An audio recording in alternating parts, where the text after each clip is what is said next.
If you're just joining us, don't worry. We're going to take you through the entire bracket as it was just revealed here live on Chat Sports. We'll take it over to the East region, and we have Villanova leading the way as the 1 seed. LIU, Brooklyn, and Radford is the 16 seed. Virginia Tech, Alabama, 8-9.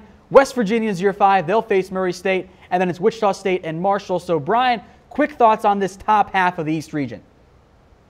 I think we'll see Villanova get through. Again, tougher region than they may have preferred, particularly being the number 2 overall seed.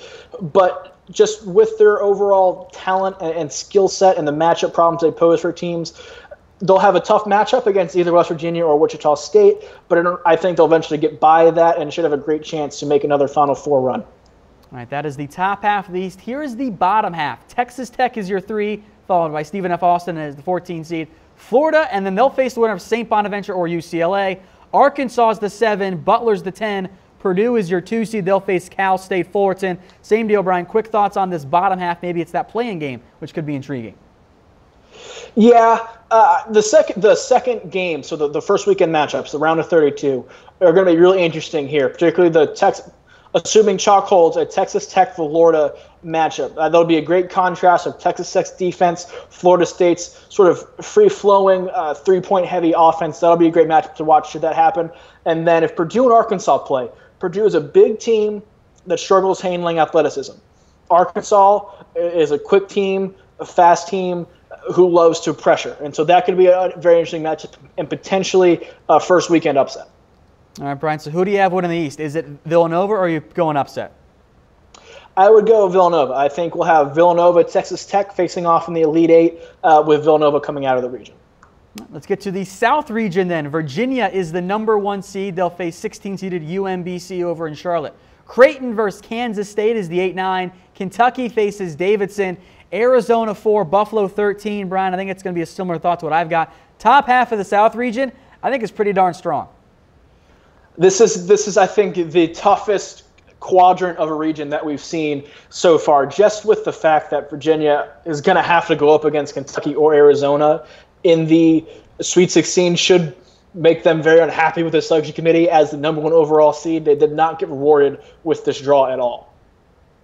All right, so that's the top half of the South. Here is the bottom half of the South. Tennessee, Wright State is the 3 versus 14. Miami versus Loyola, 6-11. Nevada's your 7. Texas is your 10. Then it's UC, Georgia State to round out the South. Quick thoughts here on the bottom half of the region, Brian.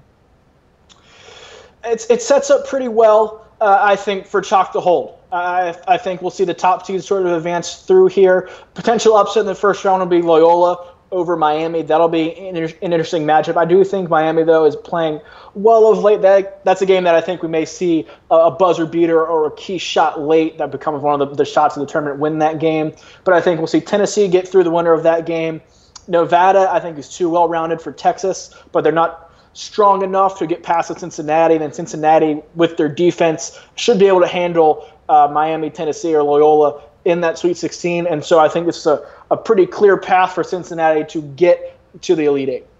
All right, and then, Brian, who do you have winning the South? Is it Virginia? We have the reaction polls up for you guys. If you think it's UK, let us know in the comments. They're the 5th seed. We have room for 4. I don't feel comfortable about it because that Kentucky-Arizona matchup scares the crap out of me. But Virginia has been so good this year, I can't doubt them.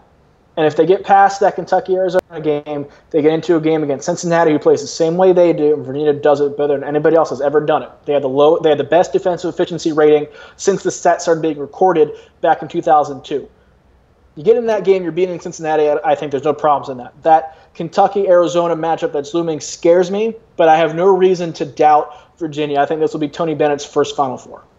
Let's get to the Midwest region then, where Kansas is your 1 seed, and they'll face Penn. Seton Hall checks in as the 8th. They'll face number 9 seed at NC State. Clemson's at number 5. New Mexico State at 12. Auburn at 4, followed up by Charleston. Quick thoughts on this top half of the Midwest, Brian? Mexico State's going to make the Sweet 16. I think this couldn't have set up any better for them facing wounded animals, so to speak, in Clemson and Auburn, should Auburn knock off Charleston. I think Auburn got lucky with the fact that they're facing Charleston in the first round, a team that doesn't have a lot of size and relies on their guard play. If they ran into a South Dakota State there, I think they would have had some problems.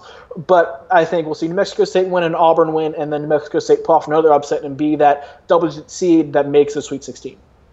Let's get to the bottom half of the Midwest, where Michigan State is a 3 seed, Bucknell is a 14, TCU is the 6. They'll face the winner of Arizona State and Syracuse. Rhode Island is a 7, Oklahoma's the 10, and then Duke is the number 2 seed.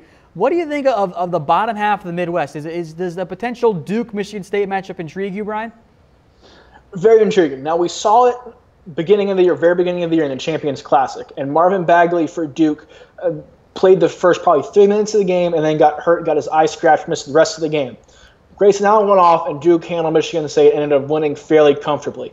Michigan State, I know, has been feeling that and working towards that, but nothing that has happened this season has made me feel that that outcome would be any different with Marvin Bagley now in the fold for Duke. So I think the fact that that matchup is potentially looming helps Duke. Now, again, if they end up facing Rhode Island in the second round, that's a very intriguing matchup because Rhode Island is good enough defensively to bother their guards. Duke, again, Trayvon Duval is their most true point guard, but he hasn't been playing the best of late. He played very well in the UNC game, but has been inconsistent this year. So that is a potential interesting game, I think, to watch. I think Duke would win, but would be really, really close and interesting. All right, who do you have coming out of the Midwest region, Brian?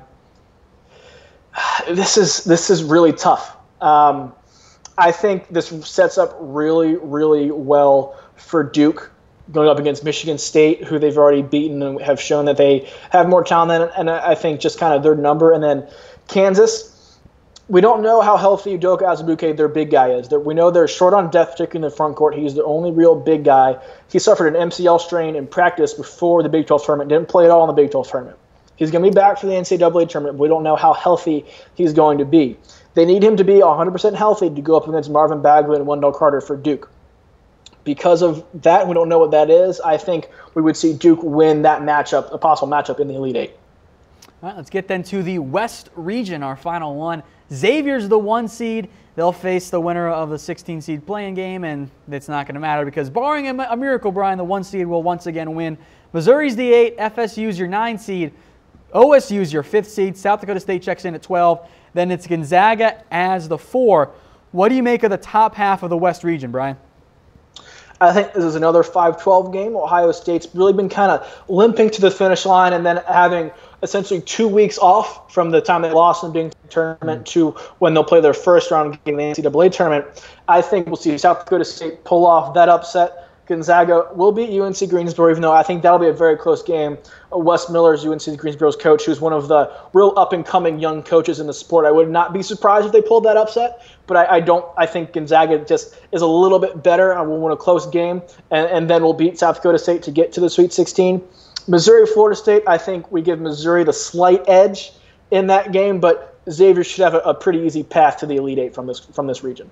All right, so that's the top half. Here's the bottom half of the West region this year. Michigan's the 3 seed. They'll face 14-seeded Montana. Houston, San Diego State is the 6-11 game. Texas A&M is the number 7 seed. They'll face number 10 Providence. North Carolina is your 2 seed. They'll face Lipscomb. What do you make of this bottom half region, Brian? Is it going to be North Carolina, Western Michigan, or North Carolina versus Michigan, or can a team like Houston, A&M, or someone else find a way to pull off an upset? Houston could throw a wrench into things, but I think the way Michigan's playing right now, they're simply too good to lose a game like that, even if it's close. Texas A&M, I will be shocked if they beat Providence. They have played terribly since the calendar flipped to 2018. They're a big team who struggles with smaller teams. Providence is a smaller team. Athletic will, I think, abuse Texas A&M's at times weak guard play, so I think they win that game fairly comfortably. It sets up very, very well for a North Carolina-Michigan showdown in the Sweet 16. All right, who do you have coming out on the West region overall, Brian? Is it number 1 seeded Xavier, or can number 2 seeded North Carolina pull it off? It's either going to be, I think, Michigan or Xavier. But if I pick Xavier to win, that means my Final Four would have 2 Big East teams in Villanova and Xavier, and 2 ACC teams in Virginia and Duke. And that doesn't really happen very often ever. And because of the way Michigan's been playing of late, I think that continues, and I think we see them beat North Carolina, who, again, struggles to defend the 3, which Michigan shoots very, very well, and then beat a very talented Xavier team in a very close game to make it to the Final Four. That's what you heard it there from Brian. He's got Michigan going quite a far way. Guys, follow Brian on Twitter at BRauf33. He'll have everything you guys want over the coming days regarding to NCAA basketball. Again, that's at BRauf33.